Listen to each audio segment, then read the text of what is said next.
Alright, what's going on, everybody, and welcome to the fourth episode of our Play Now Online series.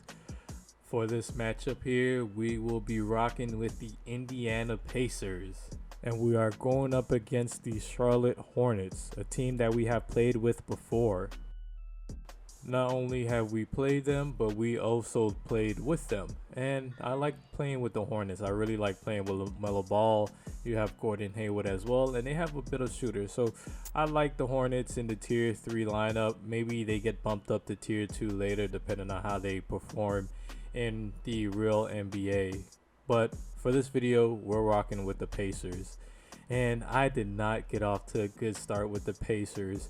For some reason, I just came in with this mindset and idea that we had to run the basketball through Victor Oladipo. So that includes backing down Terry Rozier or just trying to fight my way to the paint with Victor Oladipo. And it led to a bit of a frustrating first quarter. To talk about the Indiana Pacers as a team overall, they're really not that good of a team as I get crossed over nasty. Luckily, he missed the shot and he does a little flop animation.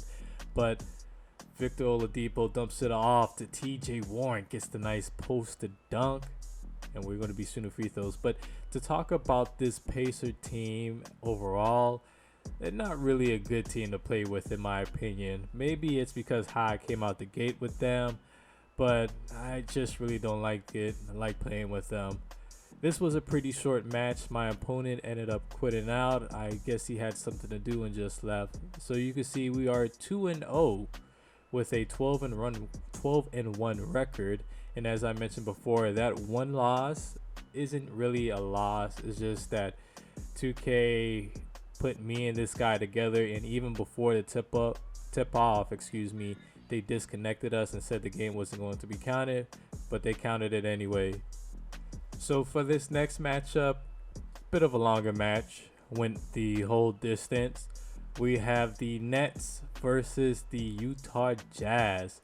And when I was looking at tier 2 teams at around the time of this video, they had the Nets listed as tier 2. And I was a bit surprised because you have two superstars on the team. You have Kyrie Irving and then you have Kevin Durant. Joining those guys, you also have Joe Harris, Karis LeVert, Spencer Dinwiddie, who is hurt, so 2K doesn't have him in the game. But you also have Jared Allen as well, a good defensive big. And to see this team in tier 2 is almost criminal. And to do what this guy does here, Kevin Durant, no other player could really do it. Backing down Joe Ingles, then fading towards the baseline, is nothing but net. So this is definitely a tier 1 team, and I'm pretty sure their ranking is going to change, especially after they got James Harden from the Houston Rockets. But at the time of recording this video, it was only Kyrie and KD as the main stars. KD gets a nice breakaway dunk there. Before the James Harden trade, I thought this team had a really good roster. I mean, you have two superstars, and then you have a bunch of role players who could get buckets and play defense as well. So just like the Miami Heat, this is another team I could see myself playing with a lot. I'm not sure if the Miami Heat tier ranking is going to be changed. They haven't been playing too well lately, so they could get dropped to tier 2 and the Nets move up to tier 1, but we'll see how all of that goes.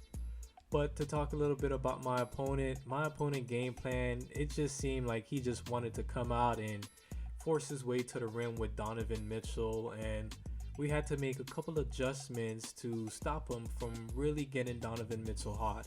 I wanted to force him to use other guys on the team, and they had to show me that they could hit shots in crucial moments.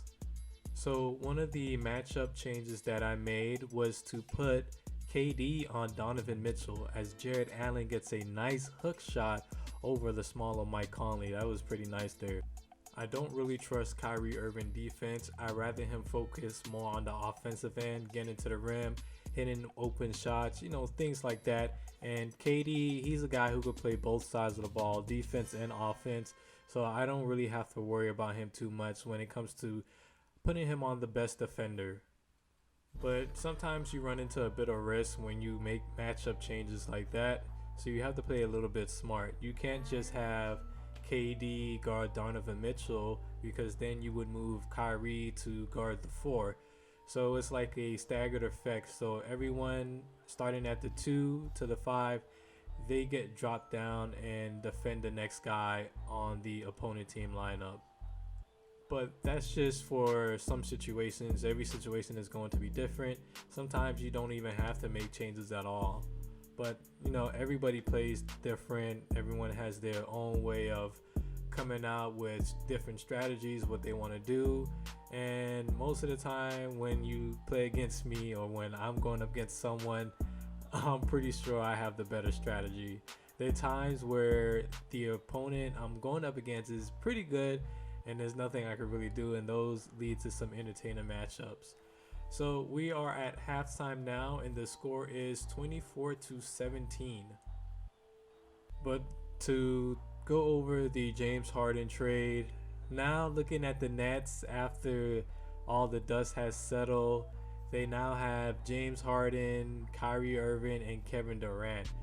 That's gonna be pretty tough to stop. I don't really know any other team but the Nets themselves in 2K that could play well against this team or even beat the Nets. You have guys who could just get their way to the rim so easily. And then on this year in 2K, look at this play right here. Hold on, he's coming with the double team. We throw the oop up to DeAndre Jordan, and he's able to throw it down. 100 awareness on that play right there. But going back to the Nets and on 2K, how 2K is kind of set up this year, it is so easy to get to the rim and make layups, and I really don't have an issue with that as long as the player who is getting to the rim consistently is a player that's known for doing that or has the ability to do that at any given time in a game.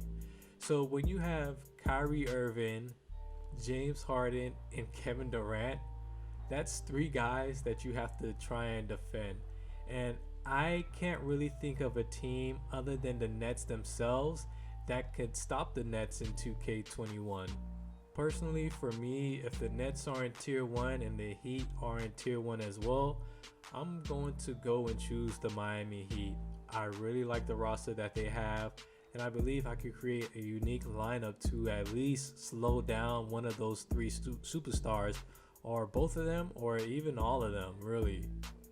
At the end of the day, yeah, someone may have the more powerful team with the best superstars and players, but with 2K, it comes down to skills most of the time. Sometimes it seems like skill doesn't matter, but from my experience playing 2K, and this year especially, it really feels like you have to have a good sense of basketball IQ to, get a good victory. Kyrie with a nice step back mid-range, and we are pulling away with this game as we end the 3rd quarter. 44-31 heading into the 4th, and while we're in the 4th, I might as well talk about the game here.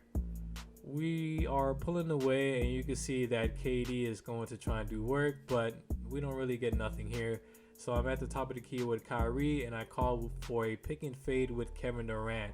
He has to choose between on who he wants to guard, and he makes the wrong decision. Either decision he would have made would have been the wrong decision, and we are able to get a wide open 3 there. Now look at KD, one dribble post fadeaway, and that shot is good. In the 4th quarter, this man Kevin Durant came alive. He's jumping. I don't know why he's jumping.